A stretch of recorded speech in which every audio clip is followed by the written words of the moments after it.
various time zones by Sakonauts. I'm Sako Tumi, also known as the Witch of Tylwyth Teg, and today we are going through the Grimoire of the Green Witch by Ann Moura. Moura? Something like that.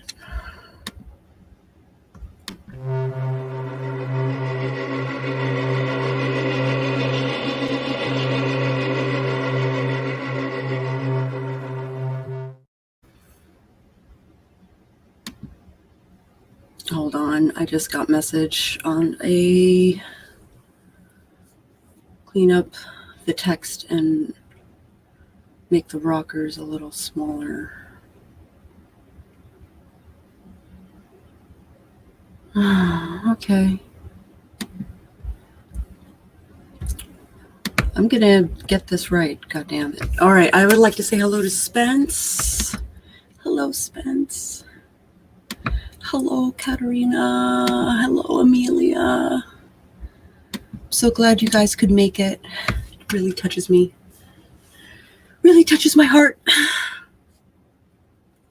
I should actually do the hashtags and stuff on this video, but no. I'm gonna skip the grounding thing today. Hey, Christina. Hey. I'm going to skip the grounding for today because I've been kind of super busy all morning.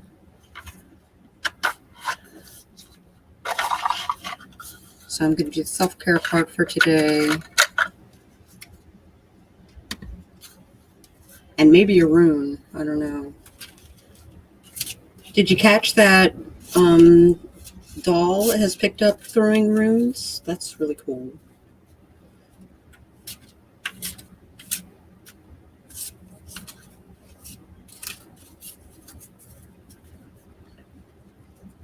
She's streaming again, which is cool. Glad she's tapping into her intuition a little bit. She wants to do it for storytelling purposes and all of that jazz, which is groovy.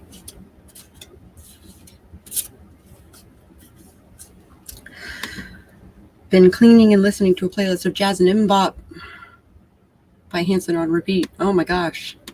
Happy Mardi Gras. Today is the official day of Mardi Gras, apparently. So saith my NOLA friends.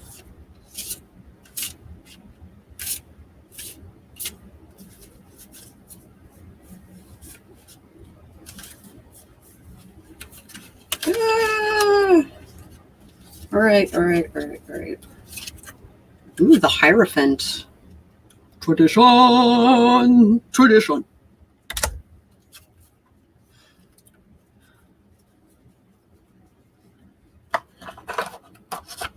Also community.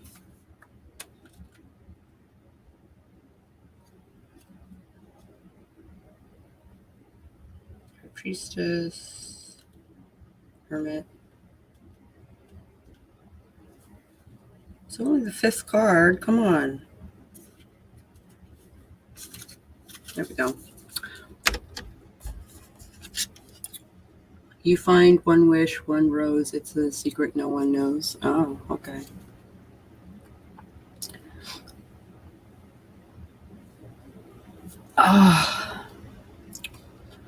Stay woke. The Hierophant calls on you to honor the traditions in your life. Whether large or small, honoring rituals can help you feel grounded. At this time, you are drawn towards joining a group, community, or organization that has certain rules you'd have to follow. If you want to say so. By joining these groups, you will broaden your scope and expand your knowledge. Strength in numbers allows you to feel a sense of acceptance, unity, and identity. Bleh. Look to your lineage of ancestors or religion to shine light on the wisdom of the past. The Hierophant guides you on your spiritual journey through unity in community, rituals with rules. and structure in societies. Be prepared to absorb as much information as you can. Higher learning leads to a better understanding of your higher self.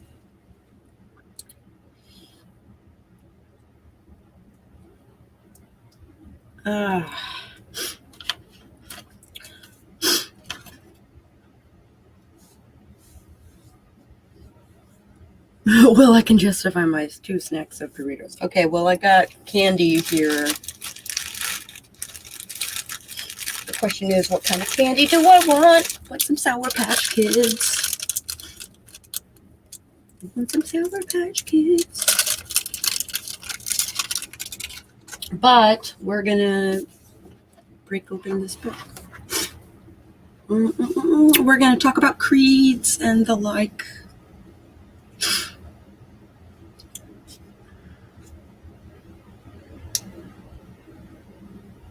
Holy crap.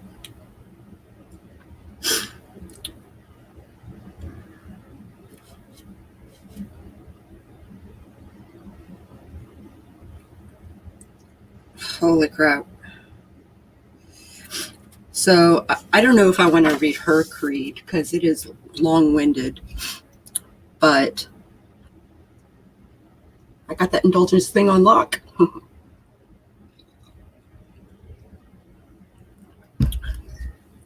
Let's take a moment to enjoy our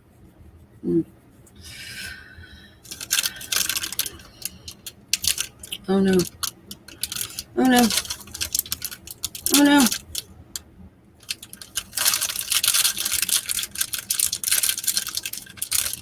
There we go.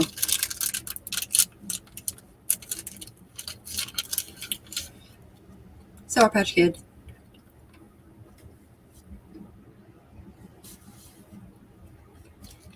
So here's the thing about making your own creed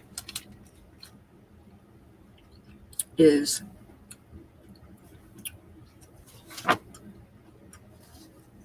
what do you acknowledge?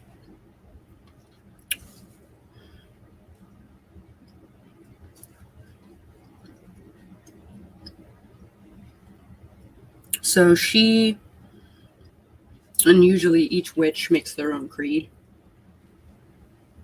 I think I've got mine in my BOS.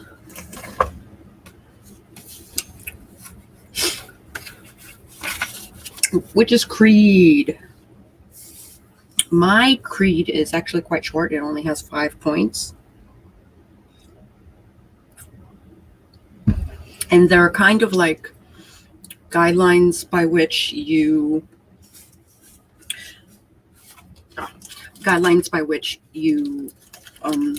practice magic.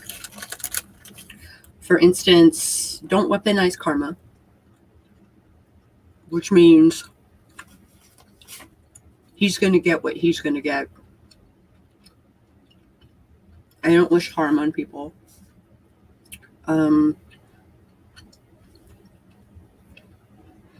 Karma works. I find that I use it more often than I like. Weaponizing karma. Justifying bad behavior with karma. Like he's getting what he's gonna get.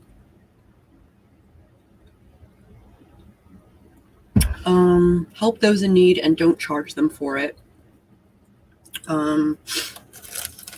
I might change that. Dia says that she's been trying to get a hold of the Witch of Tylwyth Teg on Patreon, but I can't log in.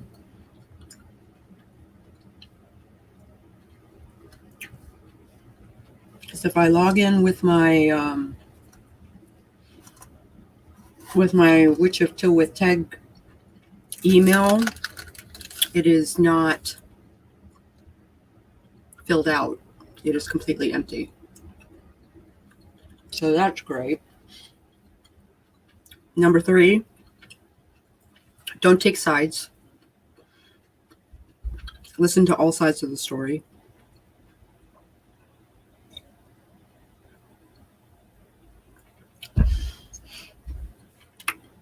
Number 4, If an olive branch is extended, you must take it.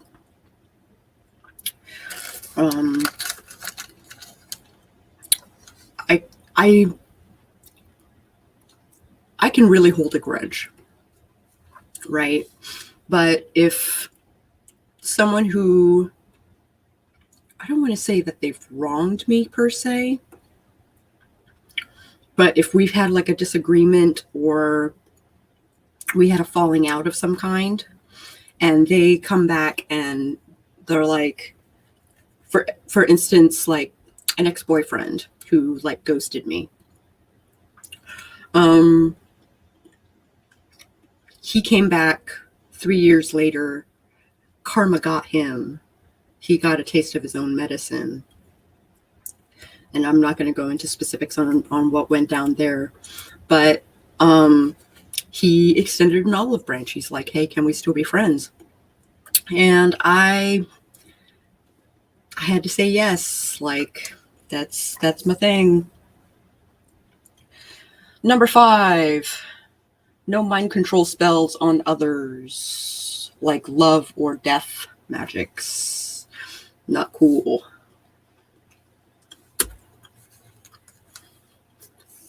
What about you guys? Do you have like tenets that you live by? You probably don't have like a creed that you practice magic with. But if you had to quantify your morality and how you treat other people, how do you, if you were to sum that up in a sentence, like how would you do that?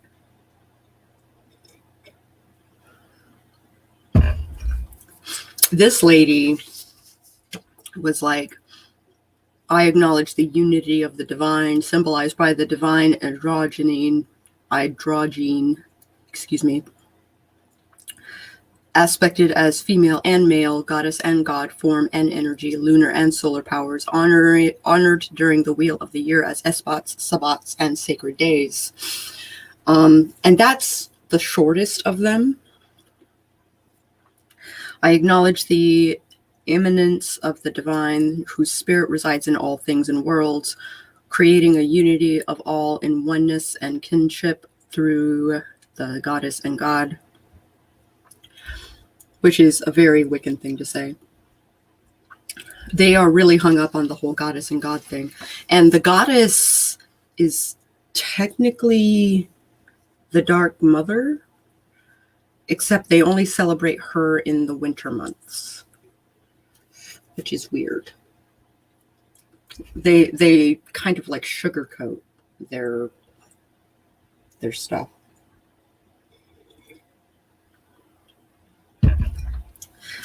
Which always, like, I don't know.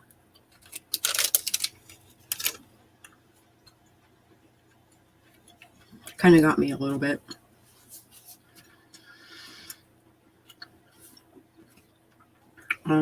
What else does she say?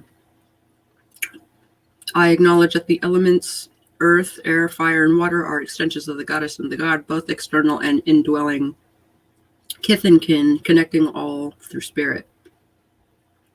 I acknowledge the immortality of the individual spirit, comforted by the god in the underworld, refreshed by the goddess in Summerland, choosing incarnation by form, place, and soul purpose. Soul purpose. Jesus Christ, lady. I acknowledge that the god lovingly demonstrates the life cycle in his yearly passing through the sabbats.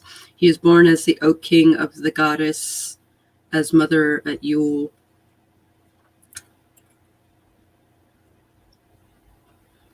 Cleansed and carried by the crone into the arms of the mother at Imbolc, to be nourished by the milk of her love. At the Lord of the Wildwood, at Ostara, the goddess transforms as maiden and joins the god that they may walk as the lady and lord of the wildwood to awaken the earth from the sleep of herself as crone of winter.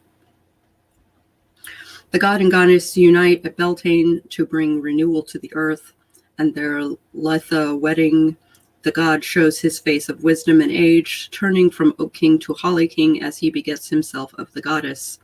At Lugnasoth, the god enters into the goddess, aspected as Mother Earth, filling her abundance with the life essence of his solar energy. He enriches the vines and barleycorn with the essence of his spirit at Mabon. He enters into the underworld, leaving the goddess alone as Mother to be and crone through autumn and winter, while he leads the wild hunt as the horned hunter, gathering the dead to his realm. He rules underworld as the Lord of Shadows, where he offers rest, solace, and release of burdens to spirits at the end of each incarnation. At Samhain, the god passes his spirit through the goddess, making thin the veil between worlds by their union of shadow and light, turning the tomb of the crone into the womb of the mother. At Yule, the god as sage offers his blessing and farewell to the children of the world, then turns his face to join them as the infant Oak King reborn. Through the wheel of the year is the path of perfect love and perfect trust in the divine demonstrated, that we may walk with the goddess and God in the bond of love. Promote healing and peace, warmth, and comfort. So the tricky part with vagaries like that is that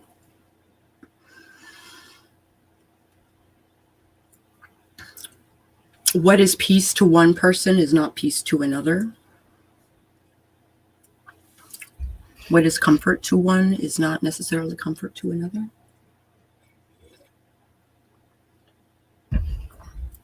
So what aspect is it that you are curing? And how do you go about curing it? Do you have like a guideline for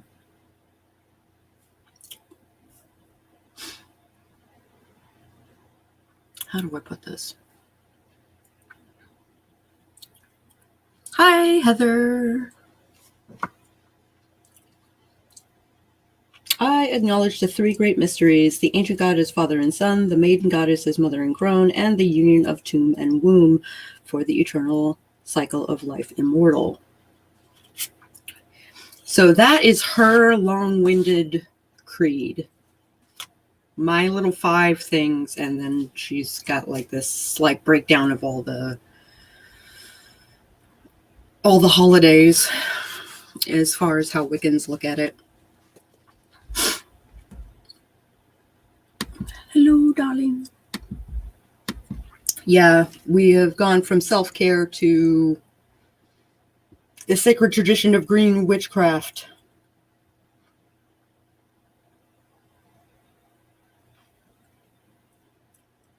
The goddess and the god, the goddess and the god. The triple goddess is the maiden, mother, and crone, whose consort is the horned god, the creator, the destroyer, and the lord of beasts.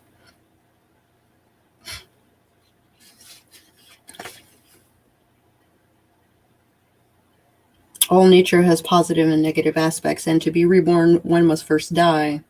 The goddess is seen as both life in her form as mother and as death in her form as crone, yet both are the same.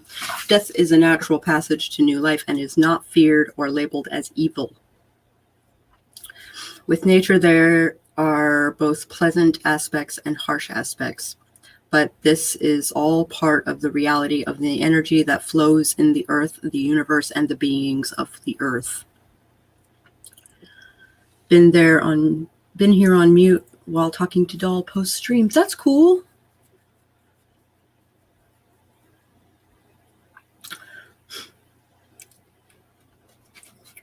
Family practice.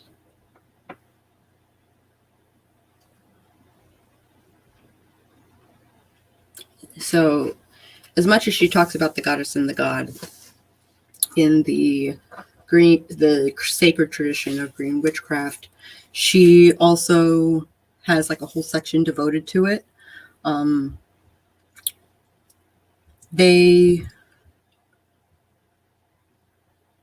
let's see, because the divine is one, the aspects of the divine may interchange roles. Either the lady or the lord may represent the sun, moon, grain, harvest, waters of life, universe, sky, earth, life, death, and passage, and resurrection in body and or spirit. The lady and the lord symbolize female and male fertility. They are power and passage, honored with rites of burning lamps, candles, and torches, with salt and water, bread and wine, and flowers and grain. They both represent the passing of the seasons through solstices and equinoxes, the lesser Sabbats of the quarters, as well as the cycles of the harvest from preparation to planting, to tend the greater Sabbats of the cross quarters. In the harvest Sabbats, the Lord is the sun, the lady is the earth, culminating with the energy of the sun entering the life-supporting grains of the earth and giving the spirit of life into the fruits and vines that refresh us. The lady is most related to the lunar phases, the S-spots of the full moon and the new moon, the waning crescent, last waning crescent. Yeah, as well as the S-spots of the dark moon, blue moon, and she moon. The Lord is Oak King from Yule to Litha, and the Holly King from Litha to Yule. He is Sun King and Lord of Shadows, Hunter, and Greenman, Lord of the Wildwood, of animals, and of the fields, the one who collects the spirits who seek passage through the goddess into new life. The lady is the one who transforms, the changer. It is through her that the Lord dies, passes to underworld, then is reborn. She changes but is never ending. She is both crone and mother at the same time. Thus her tomb is also the womb. It is through her that the spirit travels from death into new life, through the cauldron of rebirth. Happy Mardi Gras! Happy Mardi Gras! Maybe we should talk about Mardi Gras a little bit. What is the deal with Mardi Gras? For I am not Catholic, so I actually don't know the origin. Mardi Gras origin.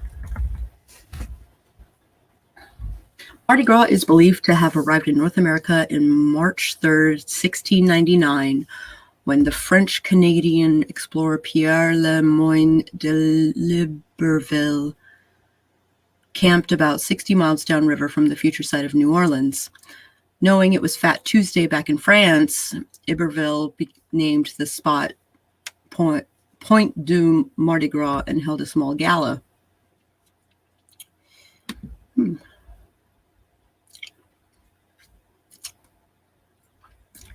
Mardi Gras and Carnival are the same celebration. Yes, they are. Except, murder happens in one. No history. Mardi Gras may or may not have pagan roots.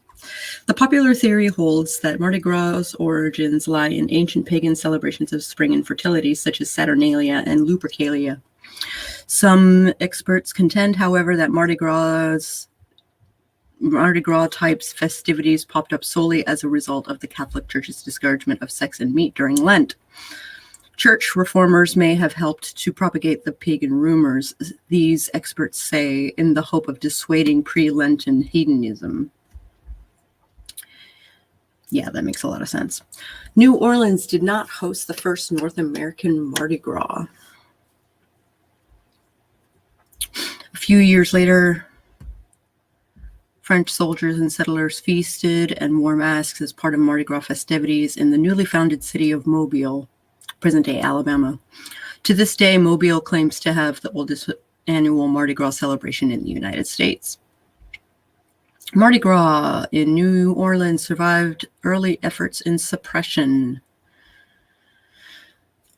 Mardi Gras got going in New Orleans soon after the city's founding in 1718. The Spanish, who ruled the Big Easy from 1762 to 1800, apparently cracked down on certain Mardi Gras rituals, though documentation from that period is scarce.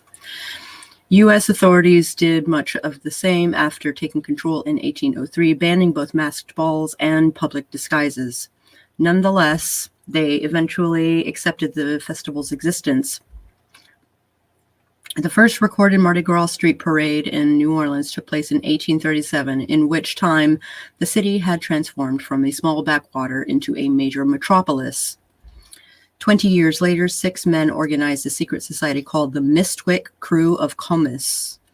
By holding a parade with the theme of the demon actors in Milton's Paradise Lost, along with the lavish grand ball, Comus reversed the declining popularity of Mardi Gras and helped establish New Orleans as its clear epicenter in the United States. This year, more than 1 million visitors are expected to attend. What year is this? This was like 3 years ago. Other secret societies quickly followed Comus's lead.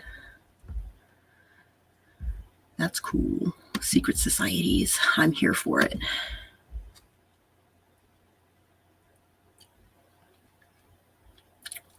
Yep. Totally a thing. Granted, I wouldn't have known had RK not said something. I think I might go get a can of cinnamon rolls and make a king cake. Fat Tuesday is the last day before Ash Wednesday, right? So the last day to be indulgent before Lent, a period of fasting, right? I'm familiar. I lived outside of New Orleans when I was in junior high. I've read about Alabama. Masks have changed for this year. Oh, that's true. Ain't that the truth? Typically, during Lent, you abstain from some sort of thing you rely on during the rest of the year, but traditionally, people will not eat meat or sugar or stop smoking or stop drinking. More casual observers will abstain from meat on Fridays and eat fish instead. Fun fact, beavers were once considered fish by the Catholic Church so people could eat them on Friday. Wow, crazy.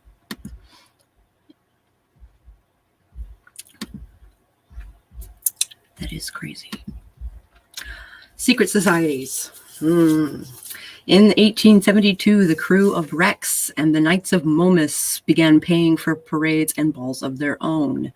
They were followed a decade later by the crew of Proteus. Since these early societies were exclusively male and white, women and blacks formed their own groups such as Le Mysteriosis and the Zulu Social Aid and the Pleasure Club.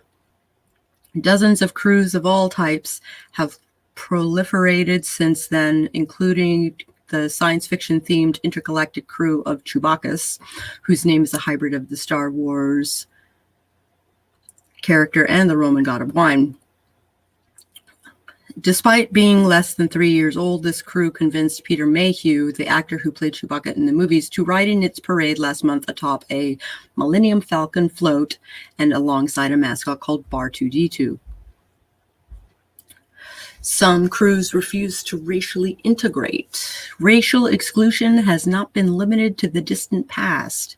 In 1992, after an acrimonious debate, the New Orleans City Council passed an ordinance that prohibited crews from discriminating on the basis of race, religion, sexual orientation, or national origin. Rex pledged to immediately integrate, but Comus, Momus, and Proteus chose to stop parading rather than open up their ranks to blacks. Comus has not yet returned to the streets. Momus spun off into the Knights of Chaos.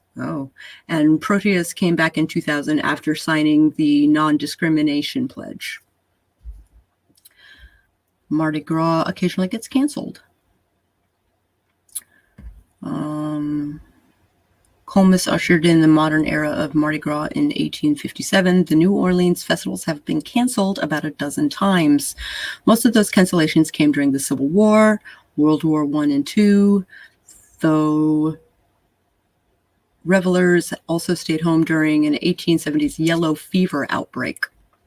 The last time it was called off completely was 1945. A scaled-down version even took place in 2006, just months after Hurricane Katrina flooded the Gulf Coast and killed over 1,800 people. The Super Bowl interrupted the 2013 parade schedule. King cake. So I don't know what king cake is.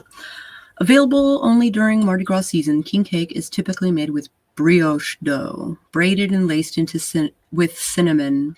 The dough is then glazed with purple, green, and gold, or covered in icing in those same Mardi Gras colors. What really sets king cake apart from the other desserts, however, is the small plastic baby hidden inside. Whoever finds the baby in his or her slice must buy the next cake and perhaps host the next party. Oh. I did not realize that was a thing. So go munch some beaver today. To this day, there are no counties in Louisiana. There are parishes. Yep. Pretty much.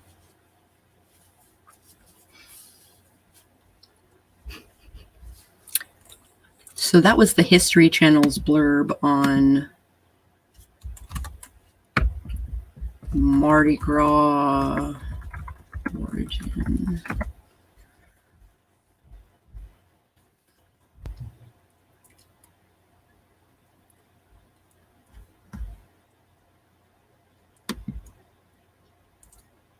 Ooh. Cool. The origins of Mardi Gras can be traced to medieval Europe, passing through Rome and Venice in the 17th and 18th centuries in the French House of the Bourbons. From here, the traditional revelry of boeuf gras, or fatted calf, followed France to her colonies. That explains a lot. Jean-Baptiste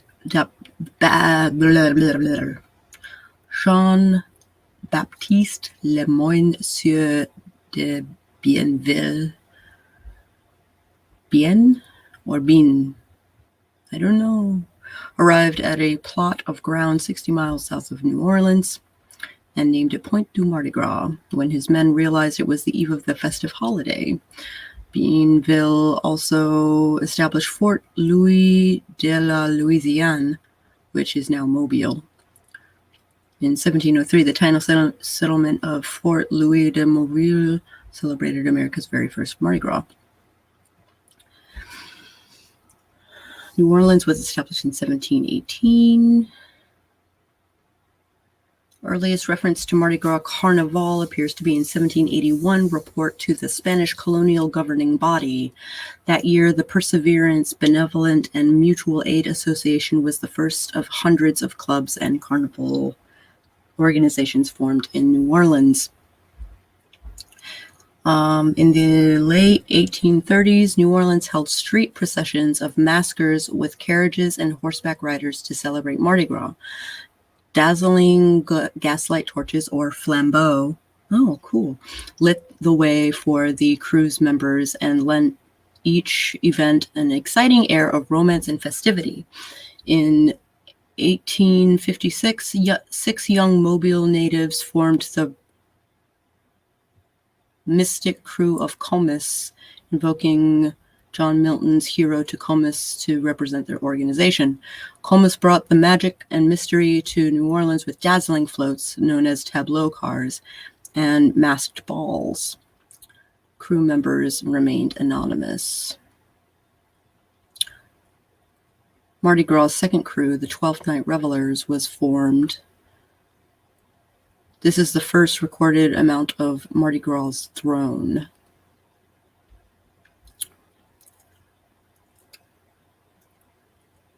Newspapers began to announce Mardi Gras events in advance. They even printed Carnival edition lithographs and parades' fantastic floats designs after they rolled, of course. Themes and floats were always carefully guarded before the procession.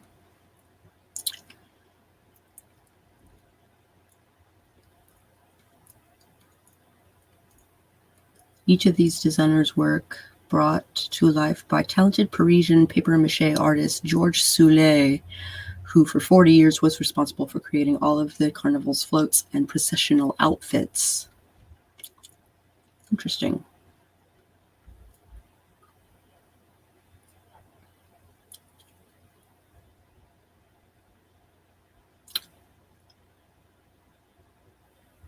The greatest free show on earth.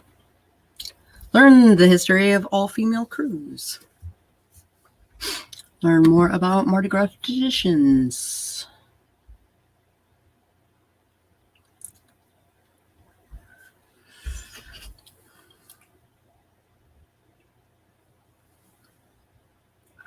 Come with a bag. Come in costume.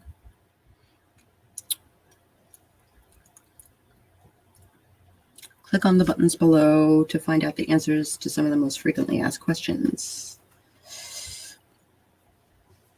Mardi Gras masks, which are very Venetian. King cake. Carnival. Flambeau.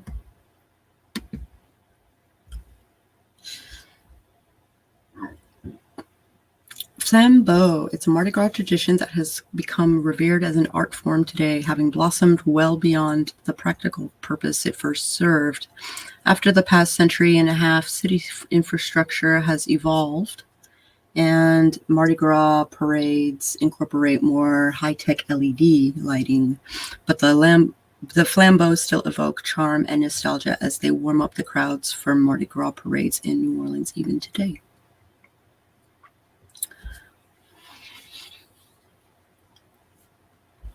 Oh, cool.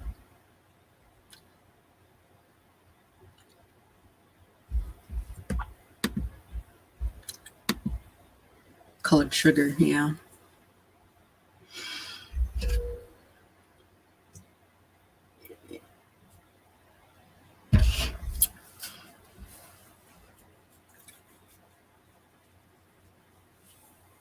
I just want to peel off my scalp, which I will probably do in the shower today.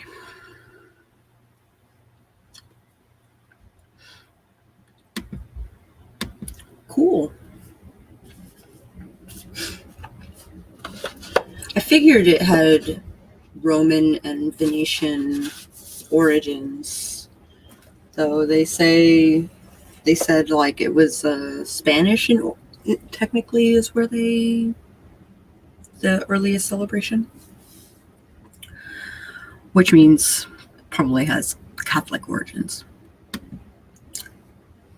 I know Fasching, which starts in October, November.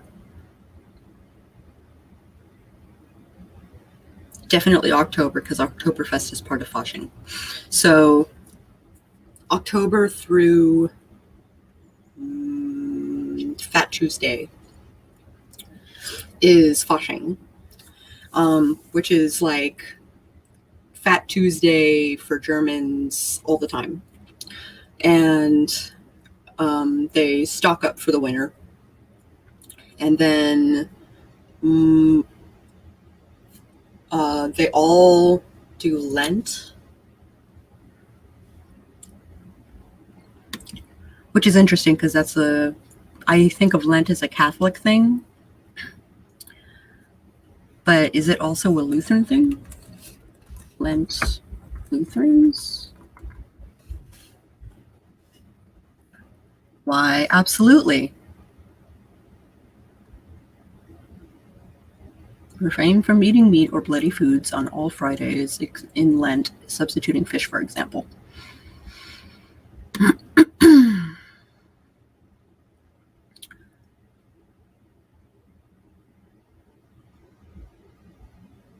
For an entire season. Oh, right. Especially considering saving rich and fatty foods for Easter.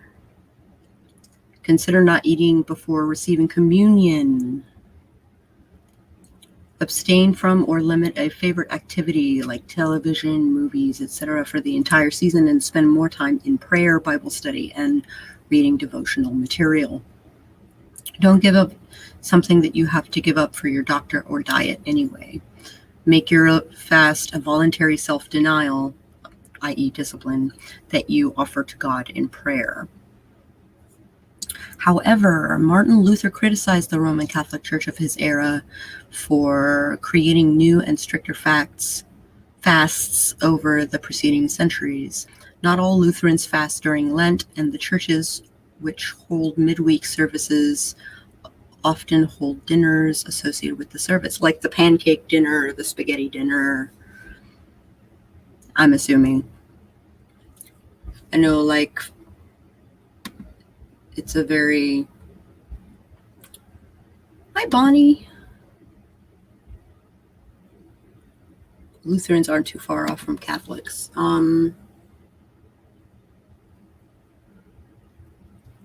Only in the holidays that they celebrate, I think.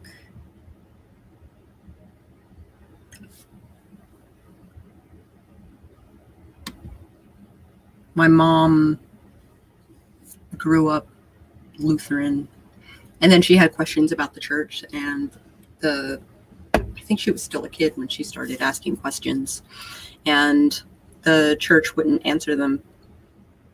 So my mom left the church. I think she's agnostic. Not atheist, but agnostic, maybe. I've never really talked with her about it. She respects my dad's religion and has used it against him when he has been unreasonable. Like, if he had his asshole hat on, she would take his beads and throw them at him and say, fucking go chant. Go cool off. And it usually helped.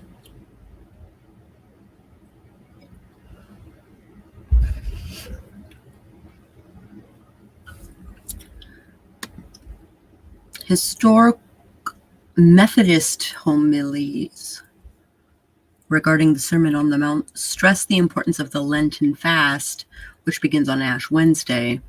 The United Methodist Church therefore states that there is a strong biblical base for fasting, particularly during the 40 days of Lent, leading to the celebration of Easter. Jesus, as part of his spiritual preparation, went into the wilderness and fasted for 40 days and 40 nights according to the Gospels. Good Friday, which is towards the end of the Lenten season, is traditionally an important day of communal fasting for Methodists.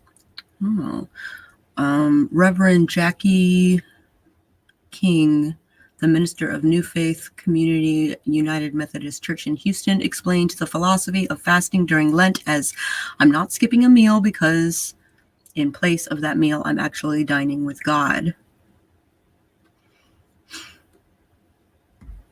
Many of the churches in the Reformed tradition retained the Lenten fast in its entirety. The Reformed Church in America describes the first day of Lent, Ash Wednesday, as a day of focused prayer, fasting, and repentance, and considers fasting a focus on the whole Lenten season. As demonstrated in the invitation to observe a Lenten discipline found in the Reformed liturgy of the Ash Wednesday service, which is read by the presider. We begin this holy season by acknowledging our need for repentance and our need for love and forgiveness shown to us in Jesus Christ. I invite you, therefore, in the name of Christ, to observe a holy Lent by self-examination and penitence, by prayer and fasting, by practicing works of love, and by reading the reflection on God's holy word. I argue you basically become vegetarian or pescatarian for a season, right? That's the fast.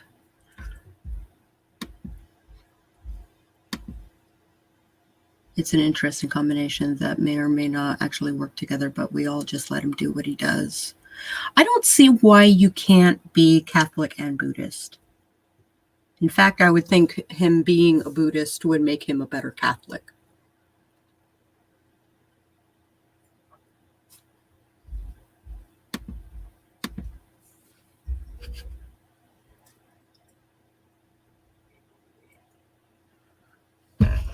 40 days.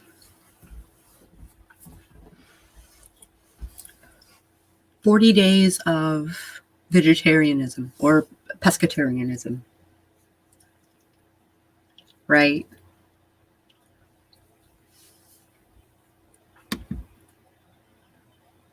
But I didn't realize it was a thing of repentance, that you were supposed to work on shadow work, basically, and you're supposed to show acts of love while you're fasting, which might make you less patient for such things, low blood sugar and whatnot.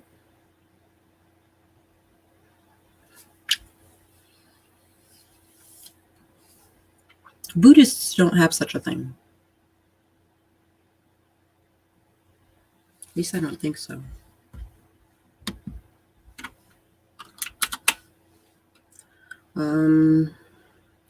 Rent in SGI. Spiritual independence.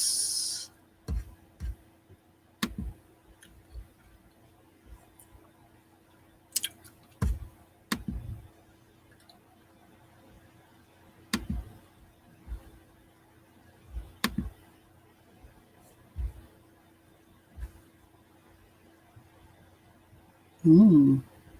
I just stumbled on a really cool document. There are two paramount beliefs embraced in Nichiren Buddhism: the absolute sanctity of human life and the opposition to forces that diminish human life.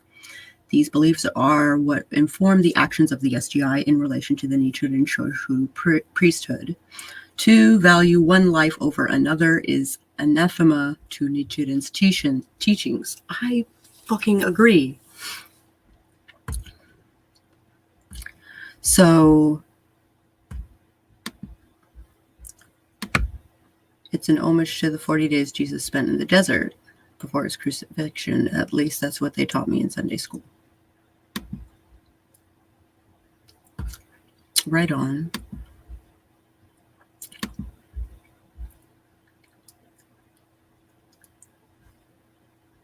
Short essays in this pamphlet briefly explain the principles and the behaviors pertaining to the Nichiren Shoshu's priesthood deviation from Nichiren Buddhism and its attempt to disband the Soka Gakkai International and distort the Buddhist view of good and evil. Cool. The struggle against delusion.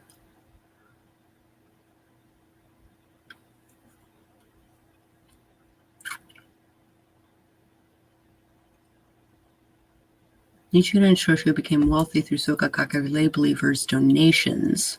When it became clear the self-empowering practice of Nichiren Buddhism precluded the laity and its resources being controlled by priests, they made a desperate attempt to seize control.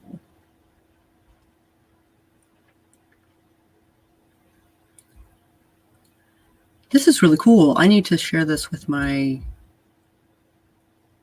women's leader. Look what I stumbled on. Who controls what is holy? This issue raises the question of who controls or administers what is holy or sacred in the universe and in the human heart. Should the essence of religion belong exclusively to an elite class of ordained clergy? Probably since the dawn of recorded history, it has mostly been a special group of caste of priests, shamans, or monks who claim to be divinely chosen to be the keepers of religious secrets and teachings unfathomable to common people. However, the principles of the Lotus Sutra as embodied in Nichiren Buddhism define a self-reliant, people-centric religion rather than the clergy-centered one. The law that governs all life and phenomena in the universe is equally accessible to all people.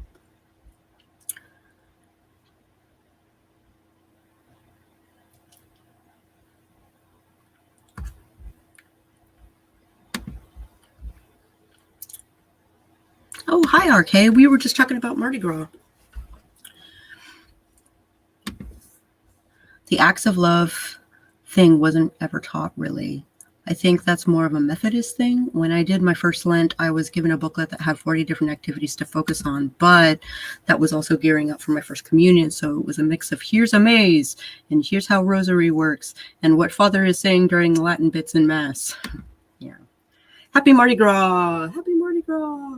We were talking about the historical origins of Mardi Gras. I am not Catholic or Methodist or God-fearing. Right. So I'm learning a lot.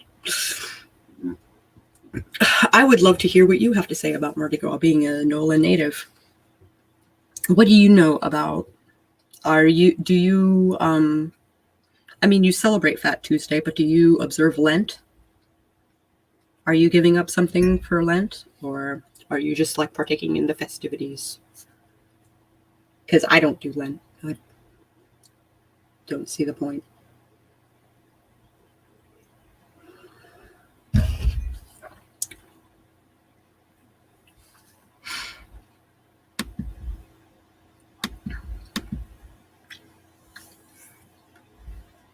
I need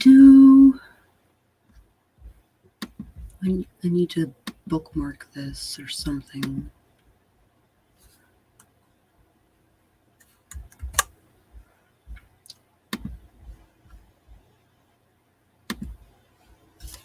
SBI notes. Spiritual independence. Is that what they call it? I've heard it referred to as the excommunication. Those who call themselves my disciples and practice the Lotus Sutra should all practice as I do. Nichiren Daishonin. The Lotus Sutra explains that when the law is revealed, negative forces opposing its propagation will appear, often in arrogant, self-centered behavior of those in power. The history of Nichiren Buddhism and the Soka Gakkai is one of the overcoming efforts to hinder the propagation of Nam-myoho Renge Kyo.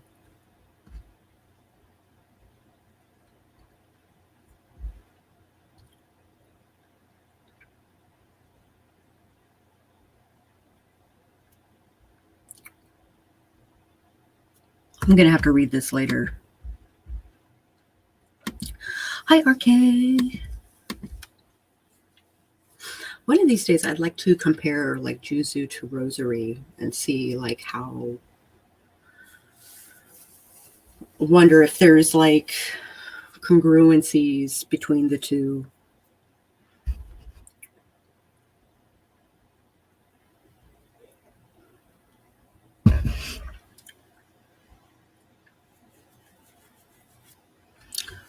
What is up with Mardi Gras?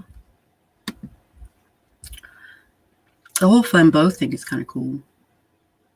Torches themselves have been brought into the 21st century with black splashes on the trays and natural gas for fuel instead of the more dangerous liquid sources. Also, an updated setup using gravity flow from a reservoir keeps 4 burners blazing no matter how long the parade might last. Parade goers still offer tips to the flambeau performers, though through dollars often replaced the quarters once used. Flambeau may no longer be needed for the crowd to see the parade, but they are still vital to the Mardi Gras tradition and likely won't see their flame burn out anytime soon.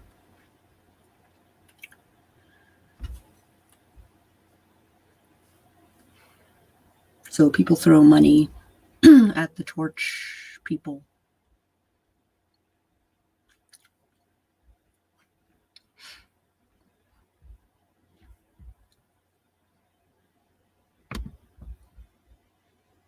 Lauren Sevier knows a lot about Mardi Gras as well. She also lives in Louisiana. Yeah. Is it just that she lives in Louisiana, or does she practice a God-fearing religion? I don't know.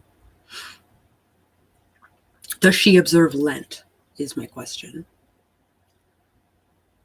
I have Catholic, like my bestie is Catholic. She does like the big pancake dinner, like the night of Mardi Gras, and then she observes Lent.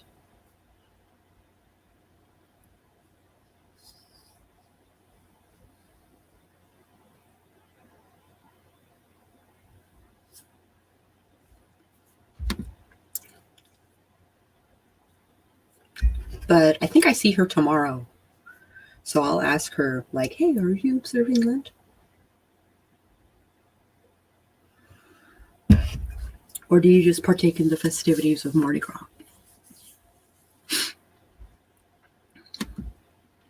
How many non-Christians observe Lent?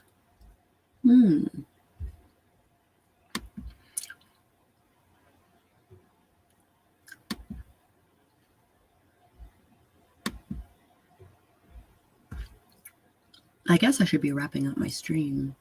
I don't know, but she has lived in the area all her life. Right. So she might understand the celebrations.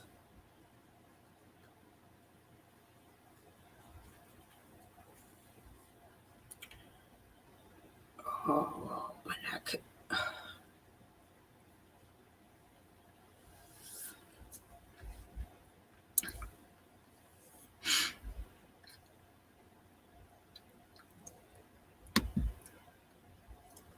Do SGI abstain?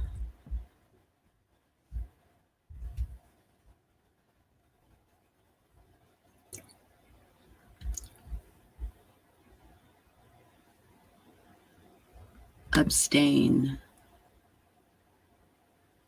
Decided to abstain from editing the article.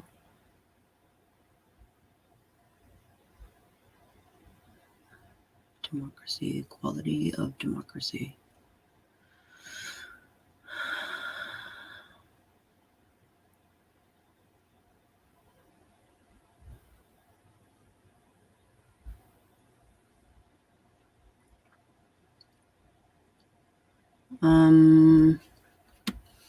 SGI and Lent. Only Lent? Oh, that's interesting. There's a French video that does Gongyo during Lent.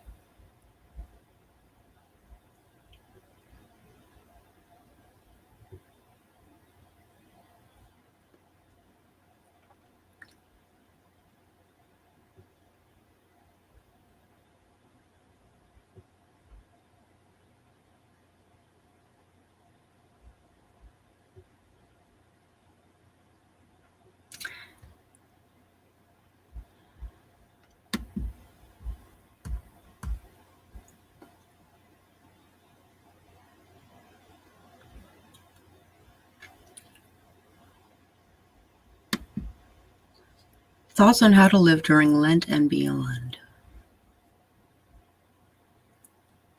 Pope Francis recently shared this beautiful passage about how to live during Lent and beyond. When we think of things to give up during Lent, shouldn't our negative behaviors be the first to go?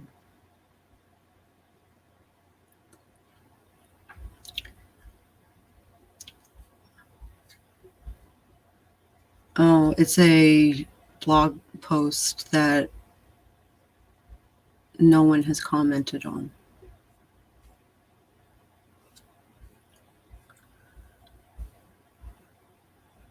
St. George Island United Church. That is not SGI. Resurgence of Buddhism of the Soka Gakkai in Christianity today. The religious roots of Soka Gakkai go back to Nietzsche and the zealous and controversial Buddhist iconoclast of 13th century Japan. That's an interesting way of putting it, Christianity today.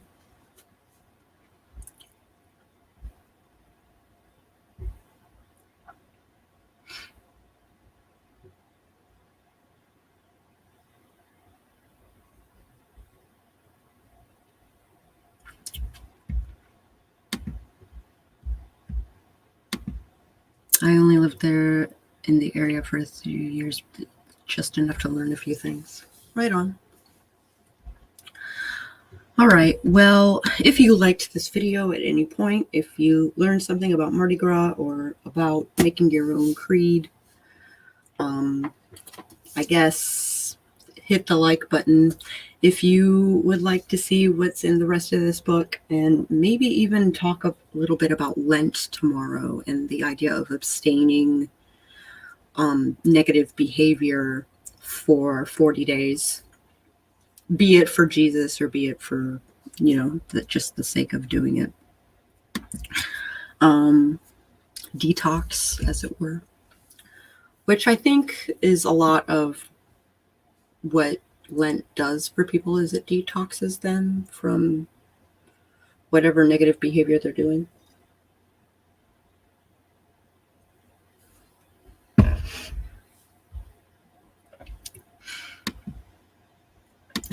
If you want to see what's in the rest of the Green Witch's Grimoire,